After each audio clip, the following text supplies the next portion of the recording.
একটা পাতে শিয়াল, তিনটায় বন্ধুত্ব হয়েছে। কয়টি? একটি সিংহ, একটি নেকড়ে, আর একটা হলো পাতে শিয়াল। তো এরা ছোট ছোট দল ছোট হয়ে বনে শিকার করে। বনে শিকার করতে গেলে একজনে খেলো আর একজনে খেলো না। একটা কথা আছে না যে কেউ খাবে কেউ খাবে না, তা হবে না তা হবে না, আছে না? তো বনের সিংহ আর নেকড়ে আর পাতে শিয়াল বলল যে না মহারাজ, আমরা ইনসাফ ভিত্তিক একটা বন্টন করব, আমরা শিকার করলে সবাই ভাগ বটারা করে আমরা ইনসাফ ভিত্তিক খাবো। তো ঠিক আছে, তিনজন বের হলো, সিংহ বের হলো, নেকড়েও বের হলো, পাতে শিয়ালও বের হলো। এখন তিনটা শিকার করছে। সিংহ একটা বড় গরু শিকার করছে, নেকড়ে একটা হরিণ শিকার করছে, পাতি শিয়াল একটা খরগোশ শিকার করছে। এখন নেকড়ে সিংহ বলল, নেকড়ে তুমি ভাগ করো। তাই নেকড়ে বললে মহারাজ ভাগ করার কি আছে, যেহেতু তিনটা শিকার হয়েছে আজকে, তো আপনি যেহেতু আপনার দেহ বড়, আর একটা বড় গরু আপনি শিকার করেছেন, বড় গরুটাকে আপনি খান, আর আমি ওই হরিণটারে আমি খাই, শিয়ালটা খরগোশটারে খাক।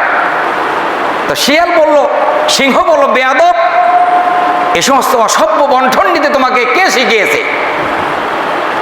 এখন সিংহের তো মেজাজ খুব কড়া, সিংহে নেকড়েকে এক থাপ্পড় মারল, পর কল্লা 10 হাত দূরে গিয়ে পড়ল। শিয়ালকে বলল শিয়াল এবার তুই ভাগ কর। শিয়াল বলল যে মহারাজ ভাগ করার কি আছে, খরগোশ দিয়ে আপনি ব্রেকফাস্ট করবেন, লাঞ্চ করবেন হরিণ দিয়ে, ডিনার করবেন গাবি দিয়ে। সিংহ বলল শিয়াল রে, এত সুন্দর ইনসাফ ভিত্তিক বন্টন নিতে তোমাকে কে শিখাইলো? একটু আগে যে কল্লা দিয়ে গেল শিয়াল, ও শিখিয়ে দিয়ে গেছে। তা আপনি দুনিয়াতে বাস্তব কথা বলি যে আপনি যা করবেন তার কর্মফল আপনার ভোগ করতে হবে। তিনটা জিনিস, আবারও বলছি কয়টি জিনিস?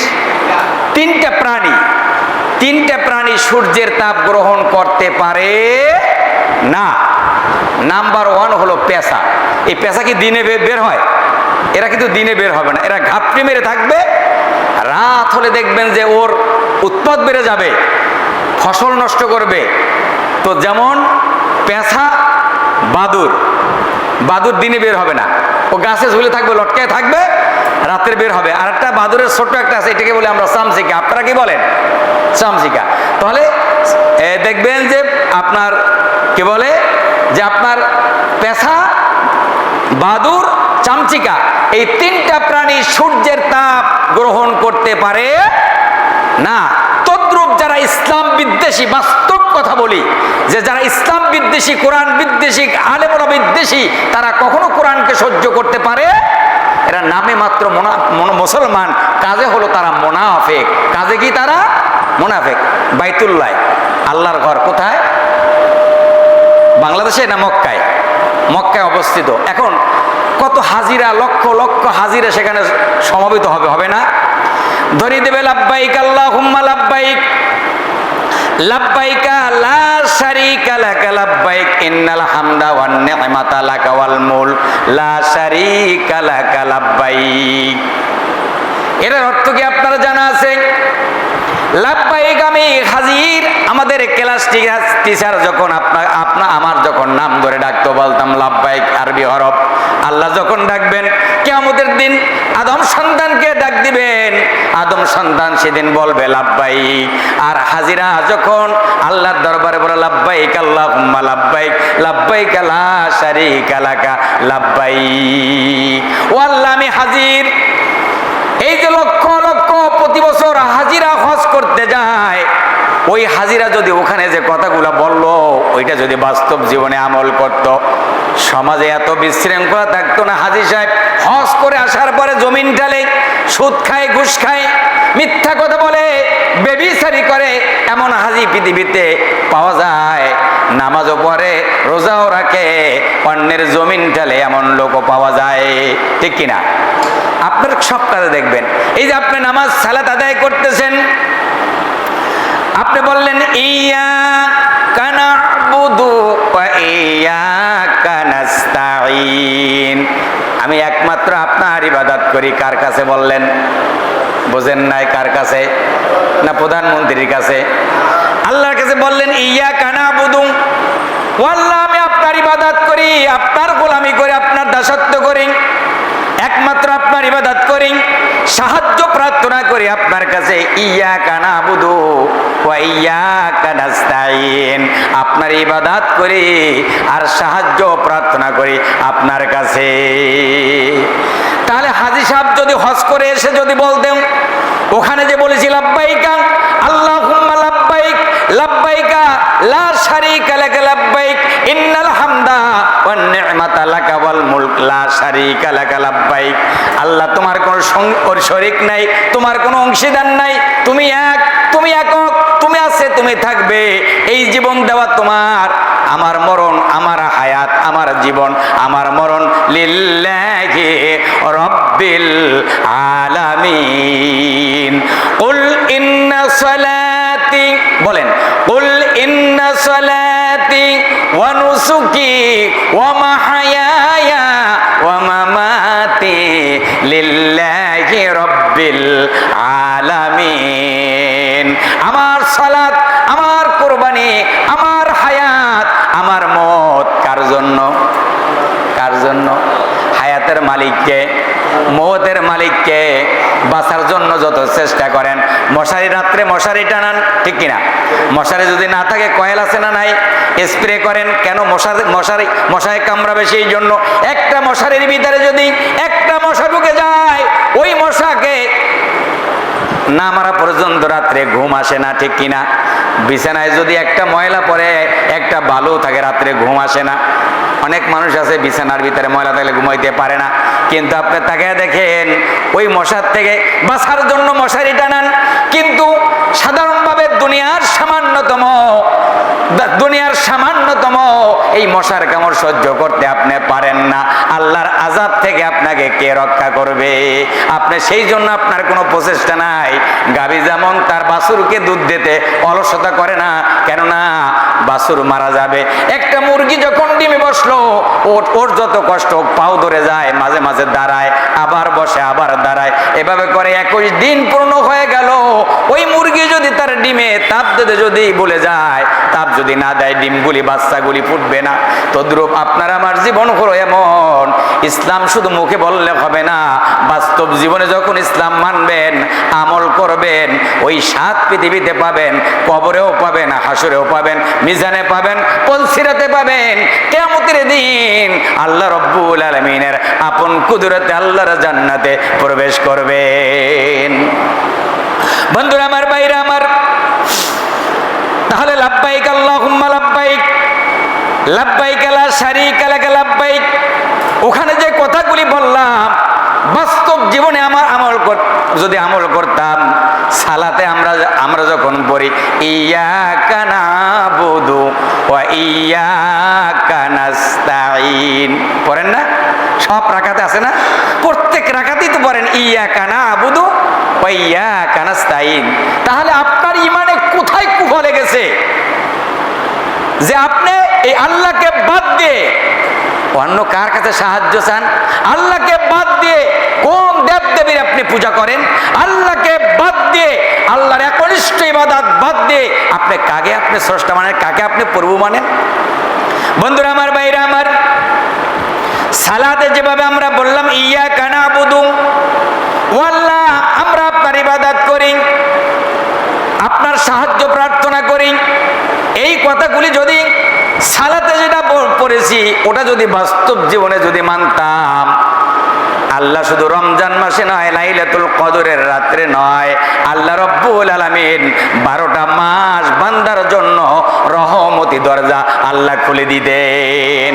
হজ করতে গেল, কত মানুষ হজে গেল অবৈধ টাকা দিয়ে, গভর্নমেন্টের টাকা চুরি করে, আত্মসাৎ করে, টিয়ারের প্রকল্প মারল,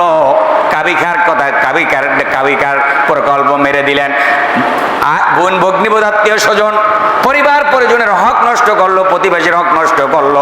হাজী সাহেব, আপনি বারবার হজ করেন, আপনার বাড়ির কিনার আঙ্গিনায় কত মানুষ আছে না খেয়ে আপনার আহাজারি করতেছে, দেখাশোনা করলেন না। আর ওই বাইতুল্লাহ, ওখানে প্রত্যেক বছর চলে যান, গিয়ে আপনি বলেন, আমাকে বলবে একবার না ডবল হাজি, তৃতীয় হাজি, এরপর আমি কতবার আমি হজ করলাম, কিন্তু আপনার বাড়ির আঙ্গিনায় কত মানুষ না খেয়ে পড়ে আছে, খোঁজ খবর নিলেন না। আর ওখানে বললেন লাব্বাইক আল্লাহুম্মা লাব্বাইক লাব্বাইক লা শারিকা লাকা লাব্বাইক। আল্লাহ বলে তুই যতবার আল্লাহকে ডাকবি তোর ডাকে আল্লাহ সাড়া দিবে না, তোর ডাকে আল্লাহ সাড়া দিবে না। বন্ধুরা আমার, ভাইরা আমার, একবার হজ করেছেন, জীবনে ফরজ আদায় হয়ে গেল। আমার সাথে অনেকে একমত নাও হতে পারে। দ্বিতীয়বার হজ করে আপনি যেই সবটা কামাই করবেন ওই টাকাগুলা যদি 3টা মানুষকে বা 2টা মানুষকে, গরিব দারিদ্র মানুষকে দিয়ে দেন, তার পরিবারটা চলতে পারে। একটা রিক্সা করে দিবেন, একটা গাড়ি কিনে দিবেন, এক জোড়া গরু কিনে দিবেন, চাষাবাদ করে খাবে, একটা গাভীর দুধ দিয়ে তার জীবন চলবে।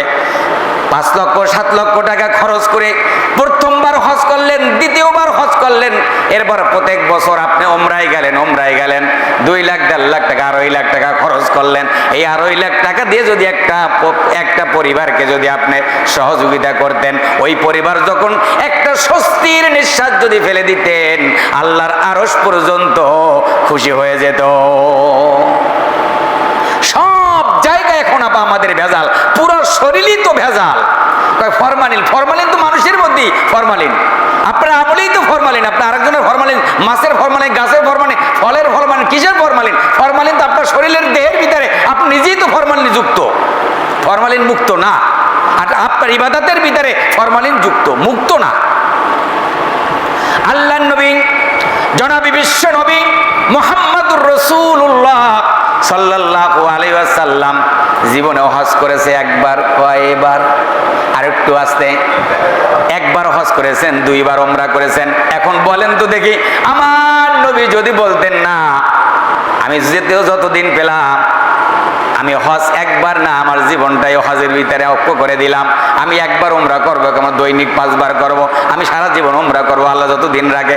নবী তা করেন নাই। কিন্তু কিছু মানুষ আছে, এটাকে একটা ব্যবসা, 5 জন 10 জন লোক আপনাকে জড়ো করে দিলেন, আপনাকে ফ্রিতে, আপনাকে ফ্রি টক টাইমে, যেমন ফ্রি এসএমএসে কথা বলা যায়, বোনাস দেয়, দেখবেন না বিভিন্ন সময় দেয়, কোম্পানি দিয়ে দেয়। তো আপনি 10 জন লোক দিবেন, এরপর আপনাকে ফ্রি, আপনাকে ওমরা করাবে। আমাকে বলে অনেকে অফার দেয়, ভাই আপনি কিছু লোক দেন, আপনি ফ্রি করে আসবেন। তো আমি বললাম, এই ফ্রিটা করবেন, এই টাকাটা কার উপরে যাবে? যাকে 10 জন নেবেন, এই 10 জনের টাকাটা মেরে খাবেন, তাদের কষ্ট দিবেন, অর্থাৎ তাদের টাকাটা মেরে আমাকে হজ করাবেন, আমাকে ওমরা করাবেন। এই ওমরা করার কোনো প্রয়োজন, আল্লাহ যদি আমার উপরে ফরজ করে, তখন ফরজের যখন বিধান আমার উপরে আসবে তখন আমি নিজেই করব। মানুষ এখন এটা একটা মানে সব জায়গায় একটা ব্যবসা, ইবাদতের ক্ষেত্রেও একটা কি ব্যবসা। আপনি একজন লোক দেবেন, আপনাকে 5,000 টাকা দিবে, একজন লোক দেবেন 10,000 টাকা দিবে। এই 10,000 টাকা আপনি নিচ্ছেন, আপনি দিচ্ছেন কেন ভাই, কি জন্য? একজন মানুষ আপনি দিবেন, তাকে দাওয়াত দিবেন, হজ করা ফরজ, এটা আল্লাহর বিধান। কার বিধান? ইব্রাহিম আলাইহিস সালাম যখন হজ যখন দিলেন, টিভি চ্যানেল ছিলেন না, ইলেকট্রনিক প্রিন্ট মিডিয়া কিছুই ছিলেন না, মাইক ছিলেন না, সাউন্ডবক্স ছিলেন না। 2টা হাত এই কানে এভাবে লাগিয়ে দিলেন। তিনি বললেন, ও দুনিয়াবাসী শোনো, আল্লাহ রব্বুল আলামিন জিলহজ মাসের 10 তারিখে, জিলহজ মাসে আল্লাহ রব্বুল আলামিন তোমাদের জন্য হজ ফরজ করে দিয়েছেন। এই ফরজ বিধান আল্লাহ রব্বুল আলামিন পৃথিবী যতদিন রাখেন বলবৎ থাকবে। এই আওয়াজ আল্লাহর নবী বলেন, ওই ইব্রাহিম নবী যে হাত দিয়ে হজ ঘোষণা করে দিলেন, ওই আওয়াজ যার কানে আল্লাহ পৌঁছে দিয়েছেন, আজ হোক আর কাল হোক, মৃত্যুর আগে আল্লাহ রব্বুল আলামিন তার ঘর বাইতুল্লাহ তাকে নিবেন। ওই ডাক শুনে নাই শুধু দুনিয়ার কোনো মানুষ না, এহ জগৎ, পর জগৎ, রুহ জগৎ, সগৎ জগতের কাছে আল্লাহ রব্বুল আলামিন ইব্রাহিম নবীর আওয়াজ পৌঁছে দিয়েছেন। দূর দূরান্ত থেকে আসলো, ঘোড়ার পিঠে সওয়ার হয়ে পায়ে হেঁটে কষ্ট করে হাজিরা আসলো। হাজিদেরকে যারা পানি পান করাবে তাদের ব্যাপারে সবের কথা আছে, তাদের সহযোগিতা করবে হজের কথা আছে। আর আমরা কি সহযোগিতা করি? আমরা একজন হাজি দিলে তার কাছ থেকে 5,000 টাকা মারি আমরা। আবার প্রত্যেক বছর সে 10 জন নিয়ে আমরা নিজে যাই আর কি। এদের ঠগাইয়া, কোম্পানির সাথে অ্যাড করে ঠগাইয়া, এদেরকে ঠগাইয়া নিজেও খাইলো, নিজেও বাঁচলো, মানুষও বললো যে সে তো বারবার হজ করে, বড় একজন অলি হয়ে গেল। তাহলে ধর্মীয় ব্যাপারেও সিটিংবাজি, ধর্মীয় ব্যাপারেও কি সিটিংবাজি। আল্লাহ সিটিংবাজি আল্লাহ পছন্দ করে না। সেজন্য আল্লাহ রাব্বুল আলামিন বলেন, কুল ইন্না সালাতি ওয়া নুসুকি ওয়া মাহায়ায়া ওয়া মামাতি লিল্লাহি রাব্বিল আলামিন। বান্দা সালাত আদায় করে আমার জন্য। আমরা সালাত আদায় করি কার জন্য? কার জন্য? আল্লাহর জন্য। আল্লাহ বলে বান্দা কুলিন্না সালাতি ওয়া নুসুকি, কোরবানি করার জন্য কত মানুষ এখন পাগল পারা হয়ে আছে কোরবানি করবে। কোরবানি করার জন্য যত মানুষ কত প্রিপারেশন নিয়েছে, টাকা পয়সা গুছাইছে, কোরবানি দিবেন। মাগার কোরবানি দিতে হবে, কিন্তু নামাজ যে ফরজে আইন এ ব্যাপারে উদাসীনতা আছে না নাই? কোরবানি দিতে হবে, এই জন্য কোরবানির গোশত খেতে হবে। কোরবানি গোশত খাওয়ার জন্য দেওয়ার জন্য লোক পাওয়া যায়, আল্লাহর বিধান সালাতের জন্য তেমন লোক পাওয়া যায় না। আল্লাহ বলেন কুলিন্না সালাতি, তোমার সালাত, তোমার কোরবানি, তোমার হায়াত, তোমার মত লিল্লাহি রাব্বিল আলামিন। সব হবে কার জন্য? সব হবে কার জন্য? কোরবানি করি আমরা, সেটাও কার জন্য? আল্লাহর জন্য। এখন অনেকে আছে কোরবানি দেওয়ার নিয়ত আগেই করে ফেলছে, আর দেখবেন ফ্রিজ ট্রিজ ইত্যাদি মানে নূতন ফ্রিজ কেনা এবং সব পরিষ্কার করা, মানে ফ্রিজে ঢুকাইতে হবে, কীভাবে রাখতে হবে, আগে পলিসি টেকা, ইউটিউবে ঢোকো কীভাবে রাখতে হবে, মাংস কীভাবে সংরক্ষণ করতে হবে, সব পলিসি আগে আগে কমপ্লিট করে ফেলে। সব জায়গায় ভেজাল, ফরমালিন, খালি আমি ফরমালিন শুধু আমে আর জামে আর কাঁঠাল আর লিচুতে খুঁজেন, আর নিজের ভিতরে যে ফরমালিন ঢুকছে এটার ব্যাপারে আপনার উদাসীনতা, এটার ভিতরে আপনার উদাসীনতা। বন্ধুরা আমার, ভাইরা আমার, মনে কিছু নিয়েন না। হয়তো আমারে বলবেন যে হুজুর আপনি যে কথাগুলো, আমার এই কথাগুলো সবাই গ্রহণ করবে না, হুজুররাই করবে না। আমি যে এতক্ষণ যে বললাম যে এই যে একজন হাজি আপনি দিবেন, ওমরা করার জন্য দেবে আপনাকে 5, 7, 10,000 টাকা দিবে আপনাকে, এই 10,000 টাকা আপনি দিলেন আর নিলেন, কতটুকু বৈধ সেটা আমাকে বলেন। হুজুররা কিন্তু একবারে সলিড কেমনে বুঝবেন? আপনি 100% আপনার সাথে অর্থনৈতিক ব্যবসা করেন, সামাজিকভাবে চলেন, তার সাথে বন্ধুত্ব করেন, তার সাথে আপনার সম্পর্ক করেন, তার সাথে চলাফেরা করেন, এরপরে আপনি বুঝতে পারবেন যে আসলে সলিড কিনা। একবারে খাঁটি মধু আমার দোকানেই পাওয়া যায়, অন্যের দোকানে পাওয়া যায় না, তখন আপনি বুঝতে পারবেন। আমি তো মনে করি এখন সাধারণ গ্রামের খেটে খাওয়া মানুষগুলি আমাদের চাইতে তাদের আমল অনেক অনেক গুণ ভালো, অনেক ভালো। তারা এত ওয়াজ জানে না, এত নসিহত তারা বুঝে না, পাকাপোক্ত ঈমান, 5 ওয়াক্ত সালাত আদায় করে। এখন আমাদের প্রত্যেকটা মসজিদে এসি, প্রত্যেকটা মসজিদে কি এসি, এরপর ফ্যান আছে, কারেন্ট চলে গেলে আপনার জেনারেটর আছে, আইপিএস আছে, বিভিন্ন জিনিস আছে। এক যুগে কিছুই ছিল না, ঠিক না? আপনার তাল পাকার এই যে পাখা দিয়ে মানুষ ঘুরে নামাজ পড়তো, নামাজ নামাজ মনে পড়তো না নাকি? আরে আমরা তো আজকে থেকে 30-25 বছর আগের কথা বলি যে তখন তারাবির সালাত আদায় করতাম। এখন তো 12 রাকাত না 8 রাকাত, এটা নিয়ে দলাদলি আছে না নাই? আছে না? আছে। কিন্তু এই 12 রাকাত আর 20 রাকাত আর 8 রাকাত নিয়ে কোনো দলাদলি নাই। টানা 20 রাকাত সালাত আদায় করেছে, একজন মুসল্লিও ভেঙে যায় নাই, মাথার গাম পায়ে ফেলেছে, কিন্তু মুসল্লি পালায়ন করে। এখন 8 রাকাত পড়লে এক দল যায় না? 12 রাকাত পড়লে আর এক দল যায় না? 16 রাকাত পড়লে আর এক দল যায় না?